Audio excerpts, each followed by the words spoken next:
What do you like to do? Oh, I like dancing. And rock music? But not country.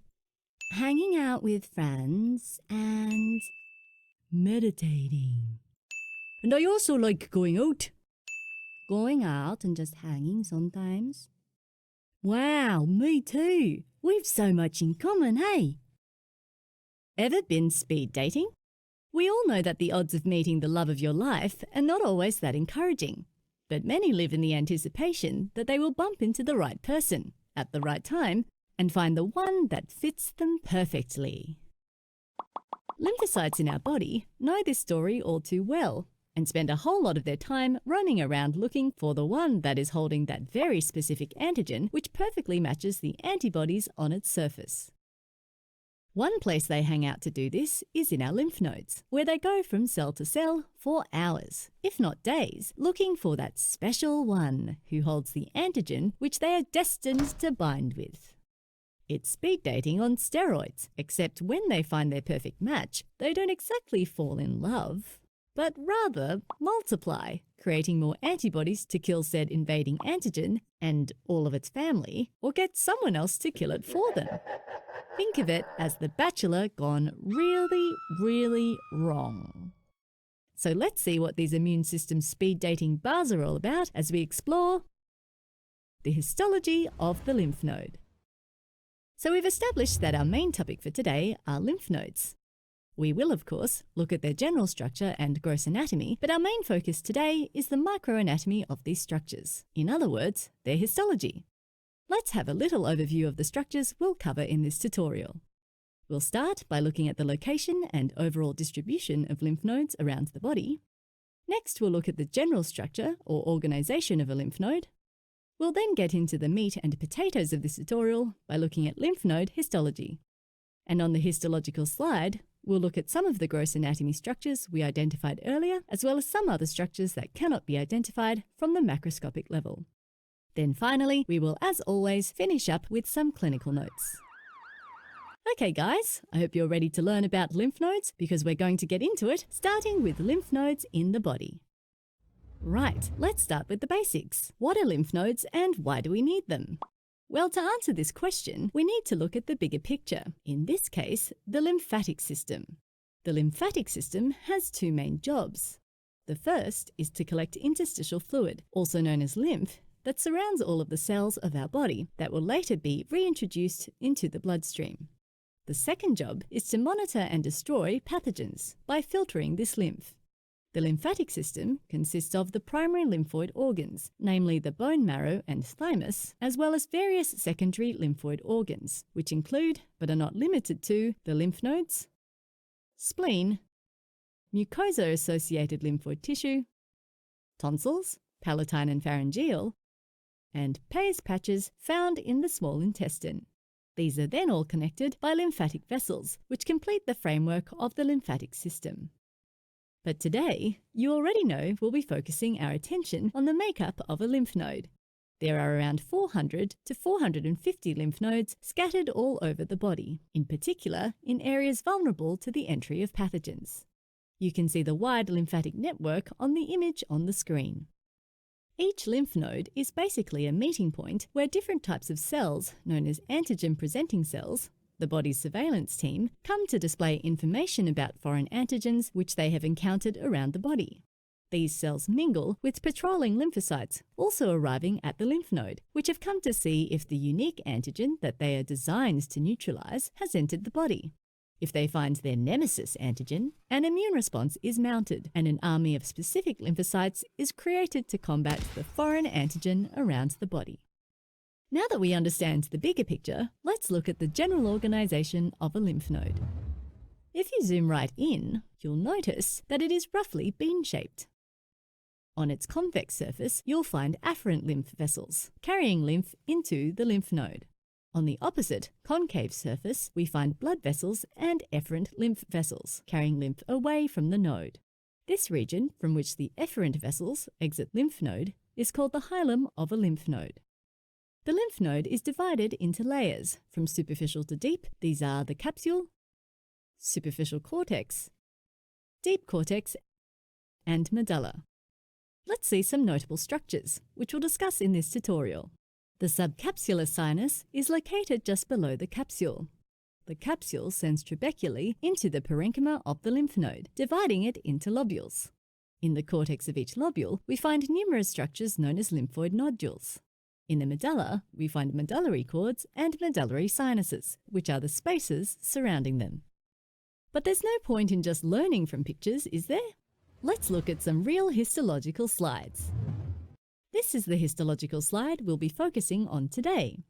As you can see, it clearly has the same general shape as the image we were just looking at, as they both show a sagittal section of a lymph node. We have this convex surface here, where we find afferent lymph vessels entering the lymph node, and the concave surface here is where we find the hilum of the lymph node. This is where efferent lymph vessels exit the node, as well as the point of entry and exit of the lymph node vasculature. The capsule covering the lymph node is composed of dense connective tissue, mainly collagen, but small amounts of elastic fibers and smooth muscle may also be present. It forms a thin layer of protection around the lymph node. Deep to the capsule, we find a space known as the subcapsular sinus, which receives the lymph from afferent lymph vessels, but we'll discuss this in greater detail later on in the tutorial. As we mentioned previously, this dense connective tissue of the capsule sends extensions from the internal surface of the capsule into the body of the lymph node, forming the so-called trabeculae. The trabeculae form the basic divisions of the organ, known as lobules, and providing structural support for the blood vessels entering the lymph node. Smaller lymph nodes may have only one or just a few lobules with a small number of trabeculae. However, large nodes have much more trabeculae and contain many lobules. We saw that a lymph node has plenty of functional components, but without some sort of a structural network, we'd have a soup of lymphocytes on our hands. That is obviously not the case. Each lymph node is filled with a meshwork of reticular fibers formed by fibroblastic reticular cells, which create a sort of scaffold, giving the lymph node its structural integrity. In a histological slide, the fibroblastic reticular cells can sometimes be identified as large, pale staining cells among the darker, more basophilic lymphocytes. The meshwork itself is largely obscured by the numerous lymphocytes which make up the bulk of the node parenchyma.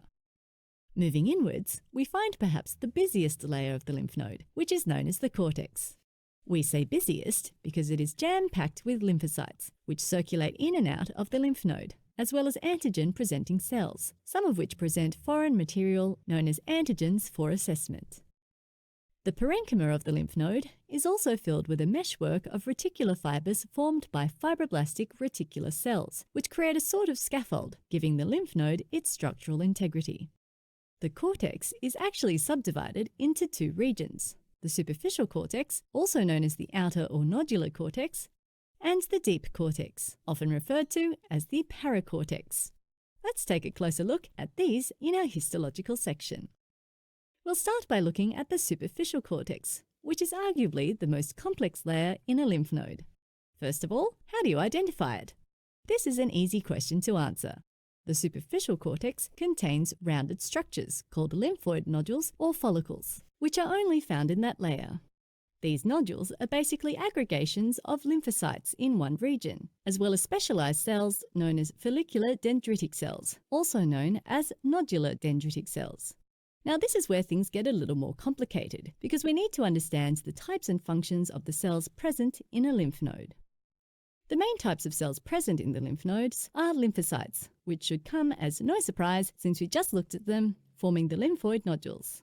The two main types of lymphocytes found in the lymph nodes are T lymphocytes or T cells, and B lymphocytes or B cells. Both types are produced in the bone marrow and can be further subdivided into various classifications of lymphocytes, but we won't go into great detail about this today. The B lymphocytes mature within the bone marrow, whereas the maturation process for T cells occurs in the thymus gland. This is why they're called B and T lymphocytes. It's based on their site maturation. The mature lymphocytes then enter the bloodstream and circulate around the body. Let's first talk about B lymphocytes, as this brings us back rather nicely to our superficial cortex, because B lymphocytes are the predominant cells of that layer. That means the nodules that we saw earlier are mainly clusters of B lymphocytes. Inactive B cells initially hone to what are called primary lymphoid nodules, which appear as a dark, uniform cluster of small lymphocytes. If they encounter their antigen displayed on another cell, known as a follicular dendritic cell, they are then encouraged to multiply, mature, and differentiate. In contrast, if you look at this nodule here, you'll notice that the center of it is actually lighter than the border around it. That's because we're now looking at a secondary lymphoid nodule. Here, B cells begin to differentiate and the activated cells quickly proliferate, filling the center of a nodule and pushing the quiescent cells to the periphery. These quiescent cells, which become pushed to the periphery, create a visibly darker border in secondary nodules called the mantle zone. It is full of small lymphocytes with large, intensely staining nuclei, which is why it appears darker. Other cells found in small quantities in the mantle zone include follicular dendritic cells, helper T lymphocytes and macrophages, which we'll speak more about in a few moments. The area deep to the mantle zone in a secondary lymphoid nodule is called the germinal center, which you can now see highlighted in green. The germinal centers might just be the busiest and most exciting part of the whole lymph node, because this is where proliferation and differentiation of the activated B lymphocyte is taking place.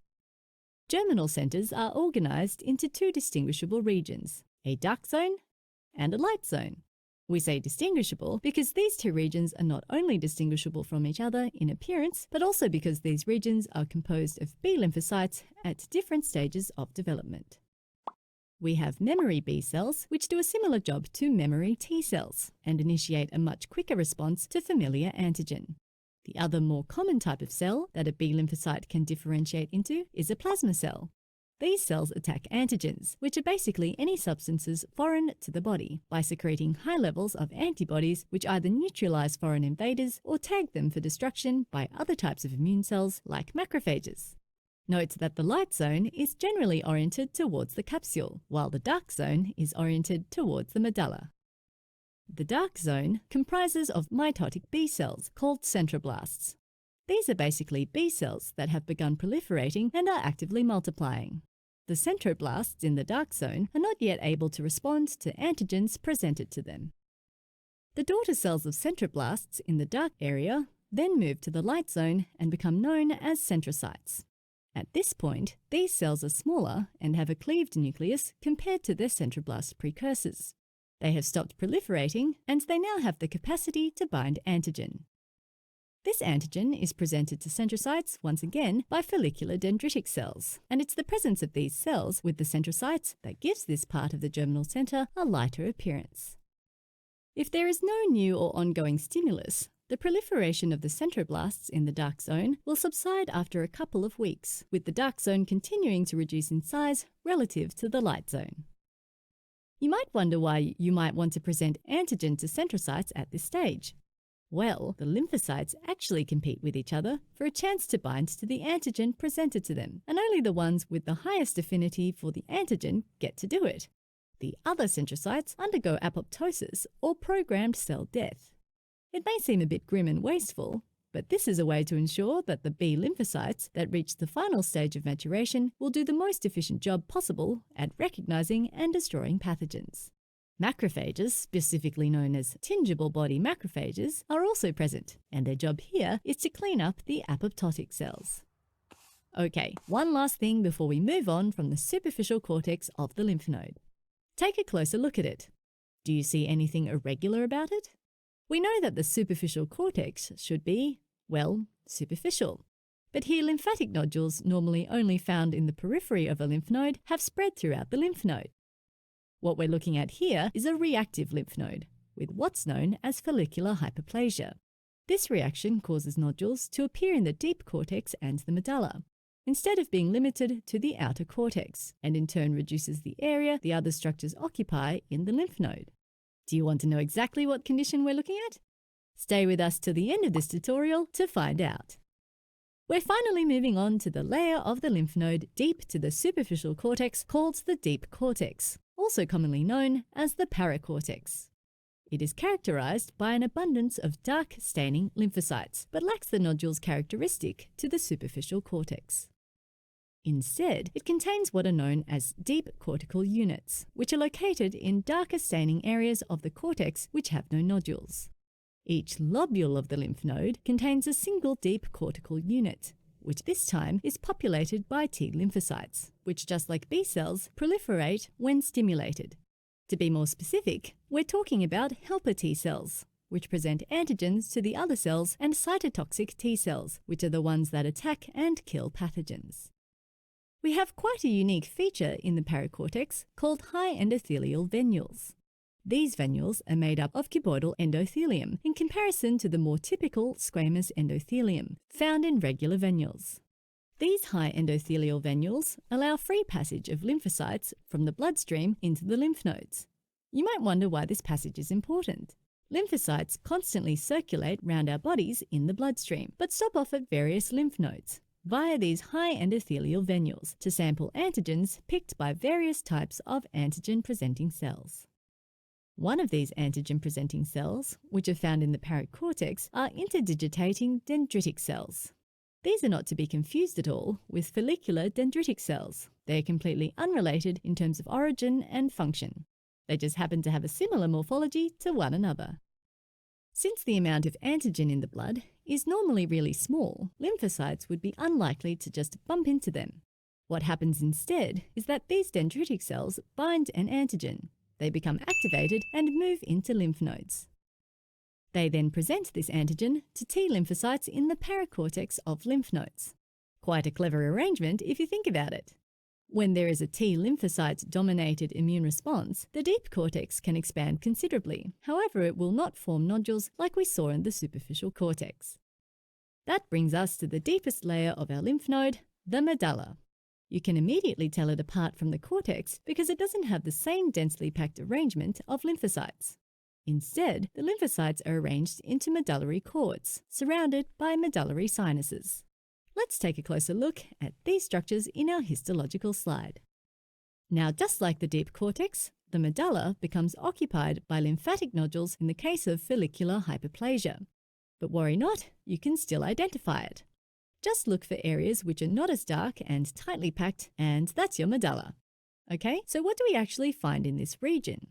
Well, the medulla region is populated with plasma cells, which are mature B lymphocytes we saw earlier, as well as T cells and other B cells. The lymphocytes in this region are arranged into medullary cords. These cords extend away from the deep cortex towards the center of the lymph node. On histological sections, they appear as little dark clumps and clusters of small lymphocytes among the lighter medullary sinuses, which contain fewer lymphocytes than the cords. Other types of cells found in the medulla are macrophages and fibroblastic reticular cells. Reticular cells produce reticulin fibers, which form the reticular network supporting the architecture of every layer in a lymph node. We have become quite familiar with our reactive lymph node, but you must be itching to see a normal lymph node. We hate to disappoint, so here you are. This is a little lymph node found next to the parotid gland. You can see that it has two very clearly defined regions, the darker outer region, the cortex, and the inner, lighter stained region we know to be the medulla. Now let's switch back to our much more exciting and familiar reactive lymph node. Before we learn about the medullary sinuses, let's take a step back and look at the circulation of lymph through the lymph node. The lymph enters the lymph node through afferent vessels at its convex surface, passes through a network of sinuses to then be collected at the medulla and leave through the efferent lymph vessel at the hilum of the lymph node. Let's take a closer look at the lymph pathway through a lymph node on our histological slide. Starting at the outer convex surface of the lymph node, we find the afferent lymphatic vessels penetrating the capsule. They bring in lymph from the body into the lymph node. Afferent vessels have valves to ensure the unidirectional flow of lymph, and you'll find several of them along the convex edge of the lymph node. Each lobule of the lymph node will have one afferent vessel feeding it. Their walls are formed by a single layer of squamous epithelium, surrounded by a layer of smooth muscle, which by contracting allows the lymph to circulate around the body without a central pump. Finally, these vessels are covered with a layer of adventitia, or fibrous connective tissue. The afferent lymphatic vessels drain the lymph into a space between the capsule and the superficial cortex called the subcapsular sinus, sometimes known as the marginal sinus. In a lymph node, the reticular network forms the meshwork, which is densely populated by lymphocytes. Where the lymphocytes are more diffuse, channels or sinuses are formed. These channels are lined by endothelium, which allows free movement of lymphocytes and macrophages as lymph makes its way through a lymph node. The circulation of lymph doesn't end there. The lymph from the subcapsular sinus drains into trabecular sinuses, also known as radial cortical sinuses. These sinuses are found alongside trabeculae, penetrating into the cortex and extending towards the medulla. The trabecular sinuses then transport the lymph into the medullary sinuses, surrounding the medullary cords. Just like the other sinuses in the lymph node, the medullary sinuses are characterized by a reticular fiber network with some dispersed small lymphocytes. Finally, the lymph from the medullary sinuses is collected into a single or a few efferent lymphatic vessels, which then carry the lymph to be reintroduced into the bloodstream or to be filtered by other lymph nodes. Just like afferent vessels, these vessels have valves and the same three-layer structure of the vessel wall. These vessels exit at the lymph node hilum, which is also the site where the artery and vein associated with the lymph node enter. Right guys, that's the histology of the lymph node covered. But remember the mystery condition affecting our lymph node from earlier? Should we find out what it is? What we're looking at in this case is actually called follicular hyperplasia. It is the most common reactive change observed in lymph nodes, causing enlargement of a lymph node due to an increased number of secondary nodules in the superficial cortex. There are various conditions which can affect lymph nodes, but there are several distinguishing features you can look for in a histological section to help you identify follicular hyperplasia. You'd expect to see nodules of varying sizes, with low density of nodules, and large interfollicular areas. The nodules, in the case of follicular hyperplasia, don't tend to extend beyond the lymph node capsule. Within nodules, you'd expect to see a well-defined mantle zone and polarization in the germinal centers, meaning you can tell apart the light and the dark zones. You've probably noticed that all of these features fit our histological section perfectly. So the big question is, what causes this? It can be a symptom of several conditions, for example, rheumatoid arthritis, syphilis, Castleman disease, and other conditions. But it can often be a benign incidental finding of unknown etiology. It is quite common in children and teenagers. In these cases, it often affects a single lymph node and often resolves itself. It also occurs in grown-ups, but in these cases, the involvement of several lymph nodes is more common and can result in the development of malignant lymphoma. Other conditions, especially follicular lymphoma, can mimic the symptoms of follicular hyperplasia, so the treating physician may choose to monitor or to investigate the affected lymph node further and then prescribe appropriate treatment. Alright folks, that wraps up today's tutorial. But before you run off, let's summarize what we learnt today. We started by looking at the overall shape of a lymph node, with afferent lymphatic vessels entering at its convex surface and efferent vessels leaving at the hilum, at the concave surface. We then identified the capsule, which sends extensions called trabeculae into the body of the lymph node, and noted that a lymph node is formed around a meshwork of reticular fibers. Below the capsule, we saw the superficial cortex populated by lymphatic nodules. We identified primary nodules with a uniform appearance formed by quiescent B lymphocytes. The secondary nodules had two distinct zones. The mantle zone around the periphery was darker and contained inactive lymphocytes, while the lighter germinal center was the site of active B-cell proliferation. The germinal center was further subdivided into a dark zone of mitotic centroblasts and a light zone where centrocytes were tested for their antigen affinity. From here we moved into the deep cortex, which was largely populated by T lymphocytes. We saw that it lacked nodules, but contained high endothelial venules, which allowed the free movement of lymphocytes from blood into lymph nodes. And finally, we moved into the innermost layer, the medulla. We saw that the lymphocytes were much more diffuse here and formed aggregations called the medullary cords. From there, we discussed the flow of lymph through a lymph node, starting with afferent lymphatic vessels penetrating the capsule. The lymph then moved into the subcapsular sinus, followed by trabecular sinuses, and finally, larger medullary sinuses surrounding the medullary cords. Here the lymph was collected and left to the lymph node via the efferent lymphatic vessels at the hilum. We finally looked at a condition called follicular hyperplasia and at how to identify it in histological section. We hope you enjoyed this tutorial. See you next time and happy studying!